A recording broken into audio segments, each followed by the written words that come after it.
প্রয়োজনের সময় কেউ যোগাযোগ করলে অনেকেই বিরক্ত হন। রেগে গিয়ে ভাবেন, এমনিতেই খোঁজ নেয় না, কাজের সময় অমনি কথা বলছে। ব্যাটা স্বার্থপর। কিন্তু মানুষের প্রয়োজনের সময় কাজে লাগতে পারাটাই তো আসল, তাই না? আজকের এই প্রচণ্ড গতিশীল সময়ে কেউ যে তার কোনো দরকারে বা বিপদে আপনাকে মনে করছে, এতেই মানুষ হিসেবে আপনার গর্বিত হওয়া উচিত।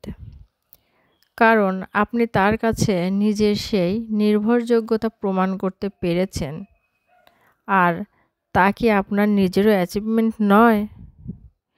মানুষের প্রয়োজনে তার পাশে থাকলে, সাধ্যমতো সাহায্য করলে যে স্বর্গীয় অনুভূতিটা আসে, তা কিন্তু কারি টাকাতেও মেলে না। আসুন না, আমরা সবসময় পজিটিভ চিন্তা লালন করি। অনেক কথাই বলে ফেললাম। তো এবার আসি এই ভিডিও সম্পর্কে কিছু কথা।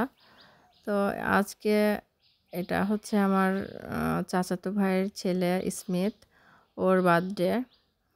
তো ওর বার্থডেতে আমরা সবাই এক হয়েছি।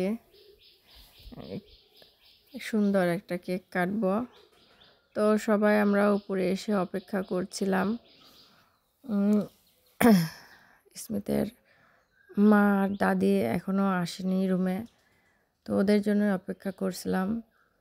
তো স্মিথ বারবার কেকটা ওই পাশ থেকে কেটে খেতে যাচ্ছিল। আমরা ওকে বাধা দিচ্ছিলাম। তো বারবার বলছে, ফুপি কখন কেকটা কাটবো, কখন কেকটা কাটবো।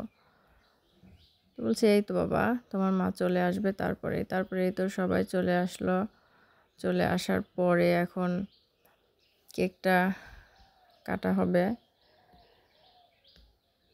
তো ভাইয়া নাই, ভাইয়া দেশের বাইরে আছে। ভাইয়া থাকলে আরও ভালো লাগতো। এই তো কেকটা কাটা শুরু হবে এখন। সবাই পার্টি স্প্রে দিয়ে রুমটা একদম ভরে দিচ্ছে। তো ও তো ছোট বাচ্চা, বোঝে না। বলছে আমাকে বেশি করে দাও, মানে পার্টি স্প্রে ওর মুখেও বেশি করে চাচ্ছে। আর কেক খাওয়ার পর বলছে যে অনেক স্বাদ, অনেক স্বাদ।